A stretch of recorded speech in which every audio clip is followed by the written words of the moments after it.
Hello there. This is Salim Omar from the CPA Marketing Genius podcast. I'm excited. We've got a special guest. He brings 30 plus years of experience in the managerial leadership role.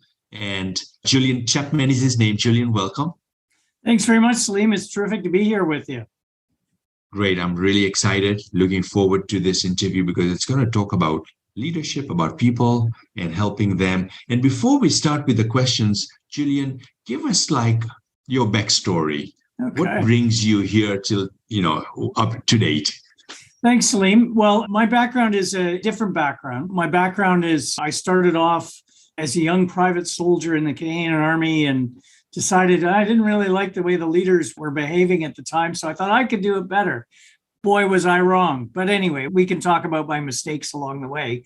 But that started me in a career in leadership development. And so I was able to transition my military background into a civilian career. And I sort of had, as we say in Canada, I had one foot in the canoe and one foot on land. In other words, I had a civilian career and I had a military career simultaneously because I did a lot of my service as a reservist. And as a result of that, I came to a company called Forrest & Company. And now as a result of a management buyout, I too am an entrepreneur, I suppose, of sorts.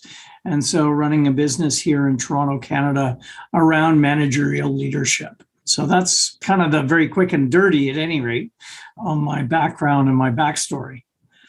Awesome. Great.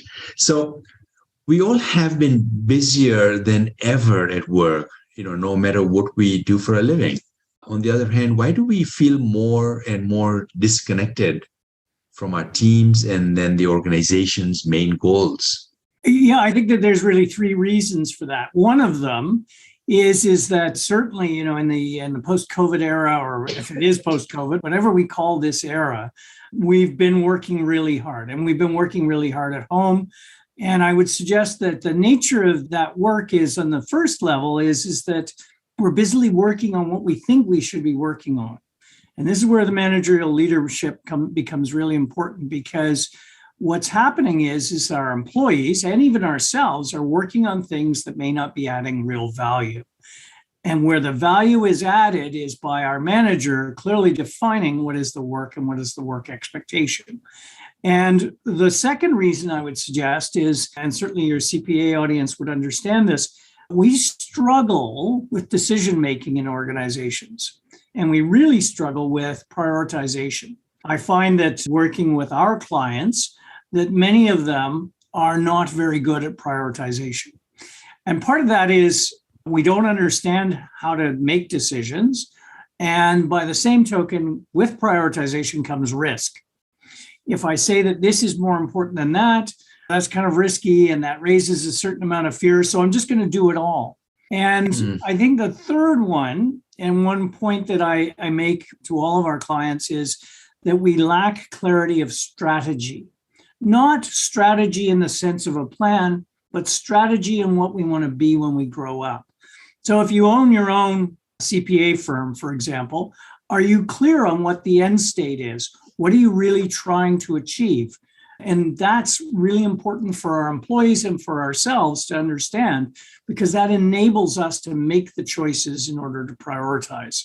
So I would say that those are three aspects of that we're just going, as they say, if you'll pardon the phrase, hell-bent for leather. In other words, we're just going, and we need to spend more time reflecting. So, I know a lot of listeners are going to identify with the going part, because it is that it's super busy. Things are coming at, there's deadlines, there is work that needs to get out of the door, there is client emails and requests and all that. So it is quite hectic. How does one make sense of it? How do we you mentioned reflect? How do we do that in such a busy environment? Yes, well, reflection is a critical part. It's about making the time. One of the things that I often say to my clients is that we are all victims of this imbalance, but we're also perpetrators of the imbalance. We don't pause and take the time.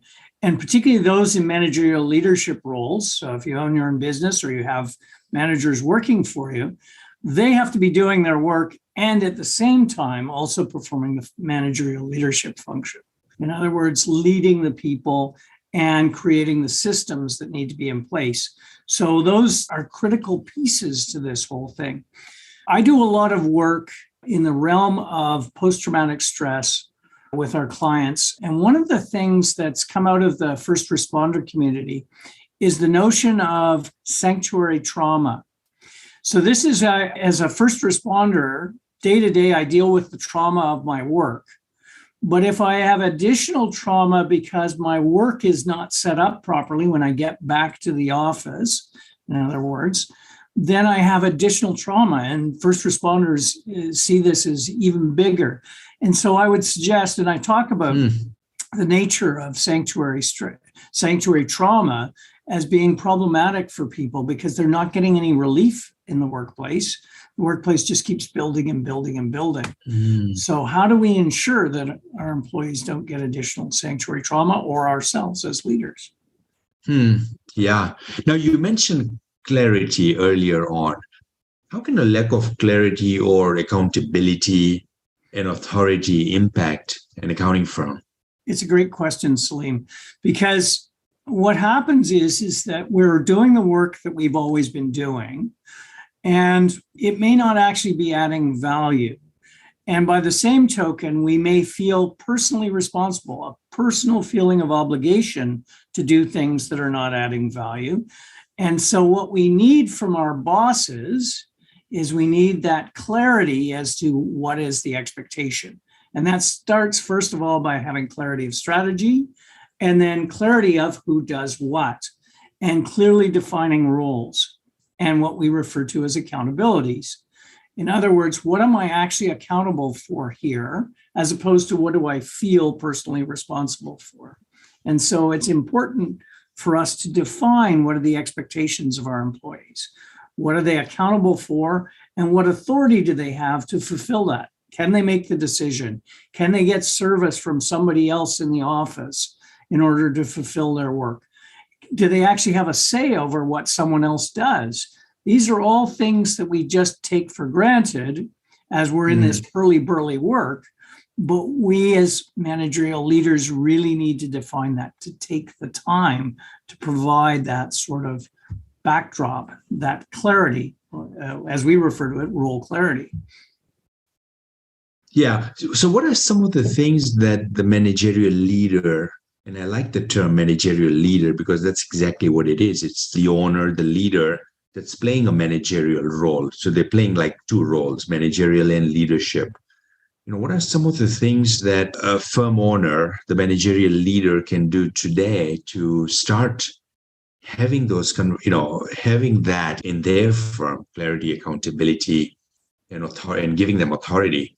Yeah, and if I can just, before I launch fully into that, I think it's important to understand that tension between task and people.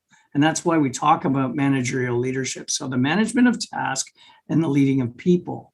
And so it does start, first of all, with clarity of what is the expectation? What are we really trying to get to? So what's the clarity of the strategy? In other words, what do we want to be when we grow up? And then how do we structure the work?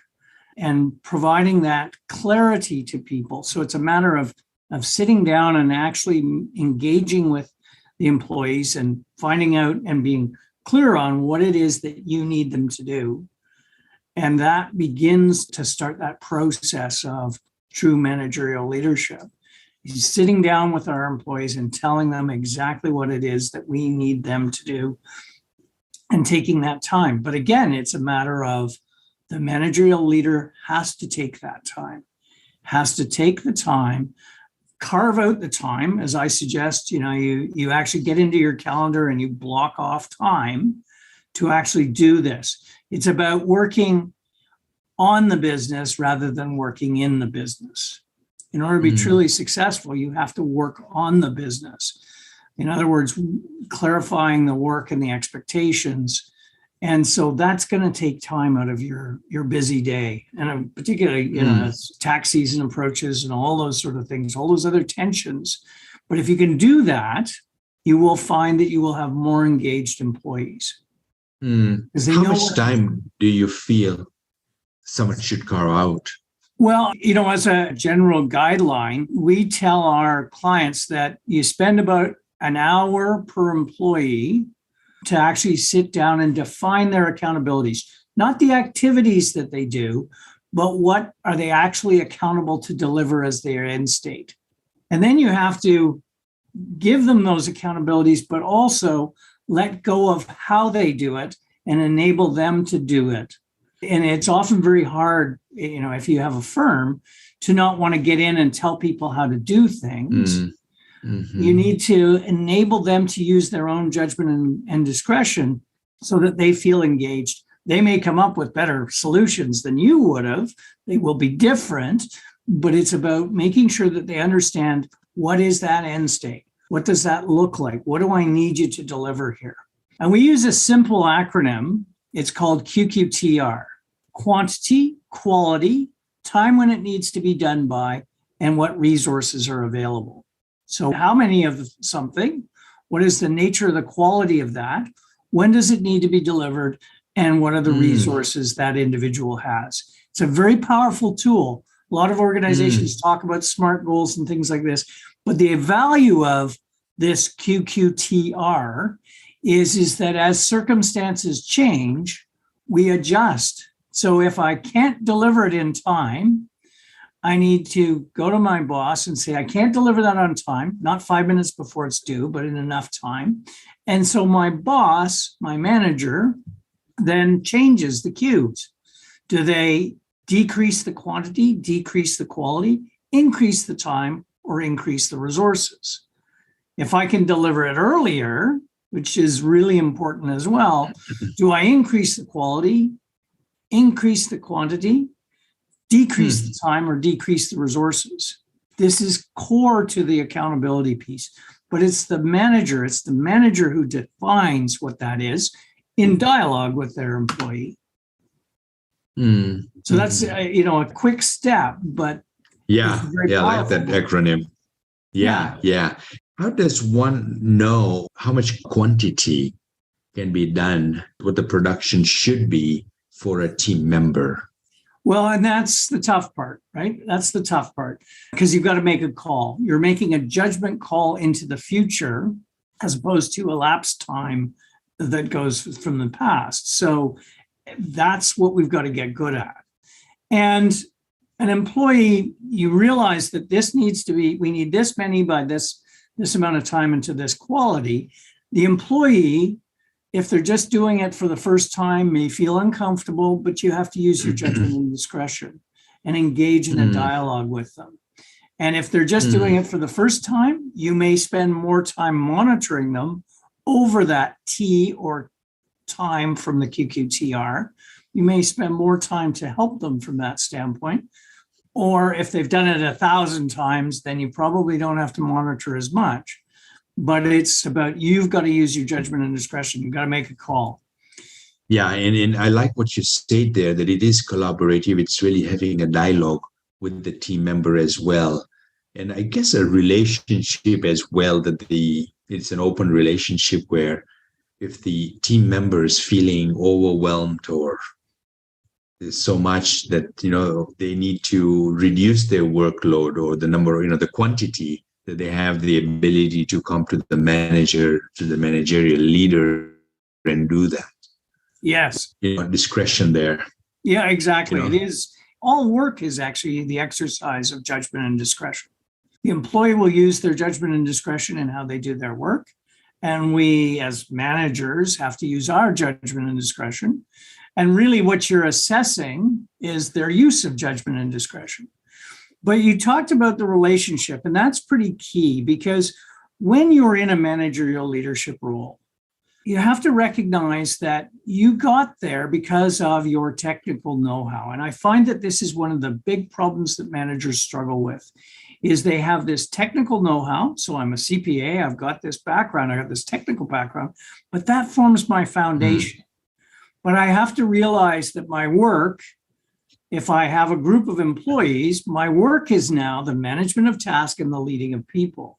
And I have to let go of my technical know-how as much as possible and focus on clarifying the work and engaging with them and engaging in a relationship.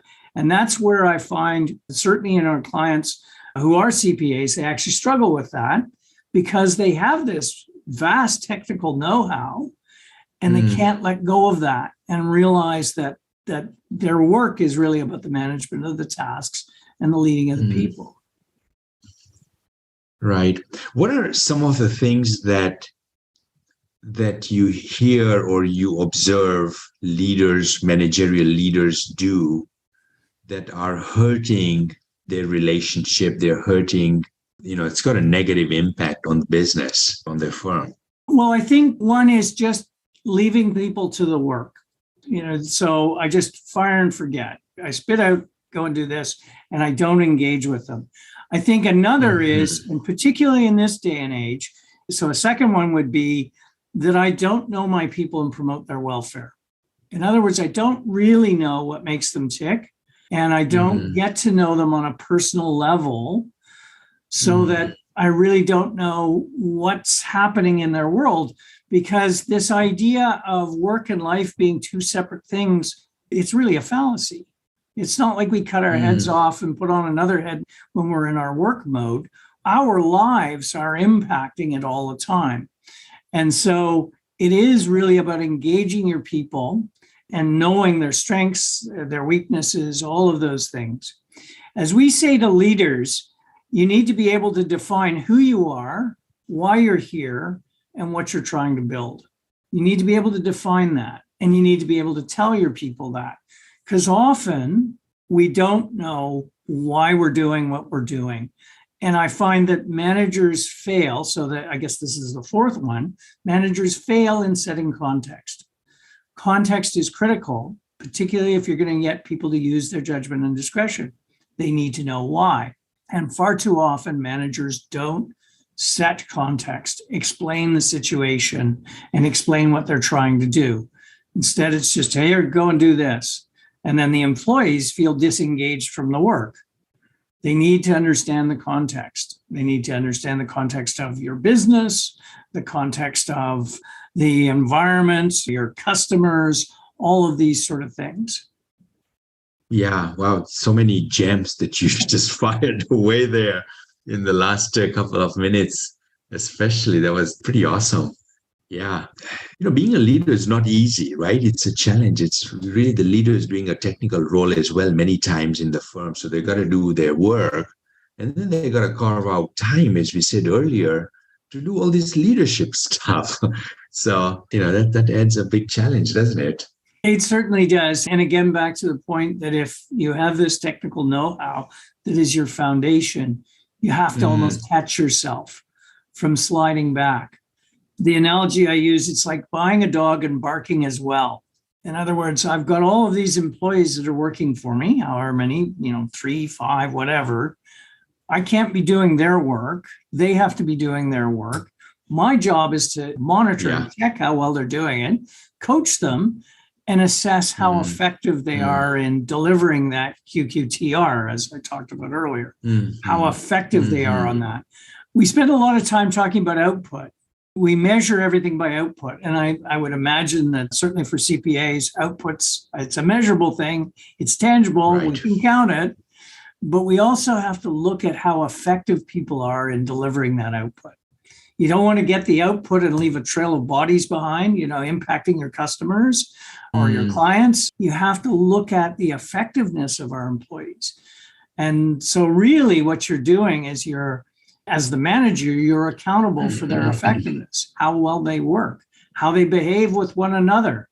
Far too often, you get these internal tensions in organizations when employees they're trying to do their work, they're trying to do their best work, but if they're not clear on their work, they can start getting involved in other people's work and start drifting over. So we have to make sure that we are checking that their behavior is acceptable and how effectively they are working together and with one another.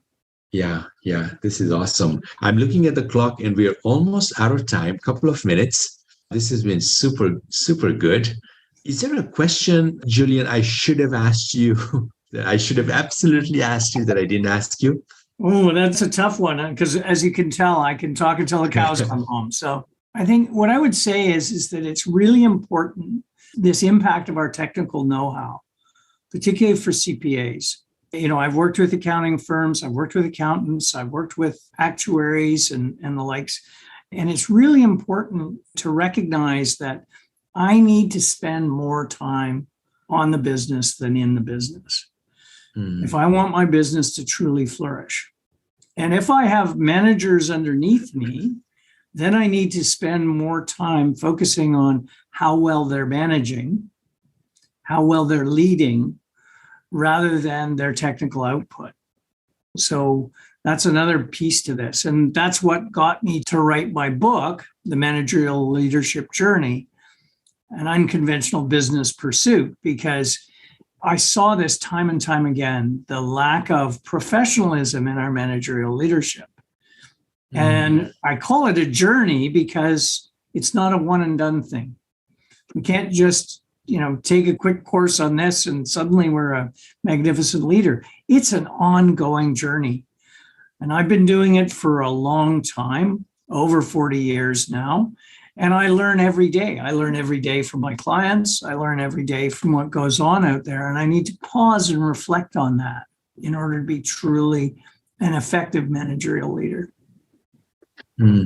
Great. How can folks get their hands on your book? Because this has been such an insightful interview. People want to read more. They want to, learn more. How can they get hold of the book, or what's the best way to reach out to you? Yes, well, certainly the book is available on Amazon. It's in the United States. It's available at Barnes & Noble. It's available out there. The book is The Managerial Leadership Journey, an Unconventional Business Pursuit. It's relatively easy to find when you Google it. I also have a website, managerialleadershipjourney.com, which gets into more of the details, where people could actually download the first chapter of the book. But there's also exercises in the book. There's reflection exercises. And that's one way for a leader to actually engage in this journey, is to take those questions and ponder them and sort of carve out the time to ponder them.